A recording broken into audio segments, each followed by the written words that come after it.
நண்பர்கள் அனைவருக்கும் வணக்கம்.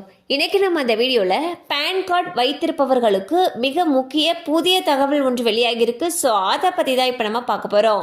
பெர்மனன்ட் அக்கவுண்ட் நம்பர் என்று அழைக்கப்படக்கூடிய பேன் கார்டு என்பது தனித்துவமான 10 இலக்க எண்கள் மற்றும் எழுத்துக்கள் அடங்கியது. இது தனிநபர்கள், பிசினஸ் மற்றும் பிற நிறுவனங்களுக்கு வருமான வரித்துறையினரால் வழங்கப்படுகிறது. இது அடையாள சான்றிதழாகவும் பல்வேறு பொருளாதார சம்பந்தப்பட்ட செயல்பாடுகளுக்கு அத்தியாவசியமான ஒன்றாகவும் கருதப்படுகிறது. உதாரணமாக, பேங்க் அக்கவுண்ட் திறப்பது, லோன்களுக்கு விண்ணப்பிப்பது, இன்கம் டேக்ஸ் ரிட்டர்ன் தாக்கல் செய்வது மற்றும் முதலீடுகள் செய்வது போன்றவை இதில் அடங்கும். பேன் கார்டில் குறிப்பிட்ட அந்த நபருடைய பெயர், புகைப்படம், பிறந்த தேதி மற்றும் பேன் நம்பர் இடம்பெற்றிருக்கும். ஒவ்வொரு கார்டு ஹோல்டரும் பேன் நம்பர் தனித்துவமானதாக இருக்கும். இது அந்த நபருடைய அனைத்து பொருளாதார டிரான்சாக்ஷன்களுக்கு ஒரு குறிப்பு எண்ணாகவும் விளங்குகிறது. இந்தியாவில் வரி செலுத்த வேண்டிய அளவு வருமானம் ஈட்டும் எந்த ஒரு நபரும் பேன் கார்டு வைத்திருப்பது அவசியம்.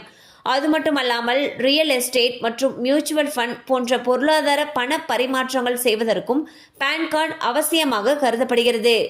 வருமான வரித்துறை விதிகள் ஒவ்வொரு நபருக்கும் ஒரே ஒரு பேன் கார்டு மட்டுமே வைத்திருக்க வேண்டும் என்று அனுமதிக்கின்றன. 2 அல்லது அதற்கு மேற்பட்ட பேன் கார்டுகளை வைத்திருப்பது வருமான வரி சட்டத்தின் 139A பிரிவுக்கு முரணானது.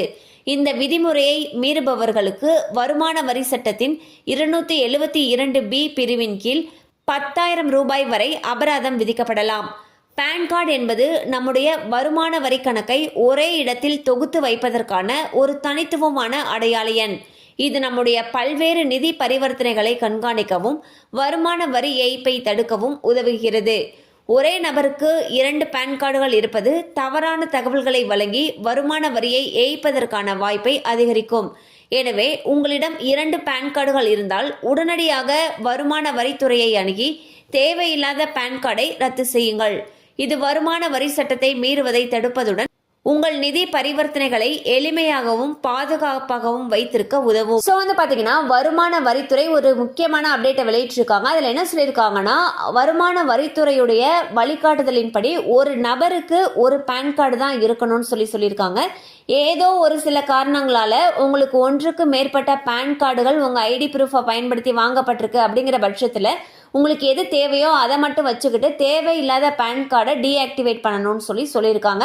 இதுக்கு நீங்கள் வருமான வரித்துறையை காண்டாக்ட் பண்ணலாம்னு சொல்லியிருக்காங்க. சப்போஸ் நீங்கள் ஒன்றுக்கு மேற்பட்ட பேன் கார்டோட தொடர்றீங்க அப்படிங்கிற பட்சத்தில் 10,000 ரூபாய் அபராதம் செலுத்த நேரிடலாம்னு சொல்லியிருக்காங்க.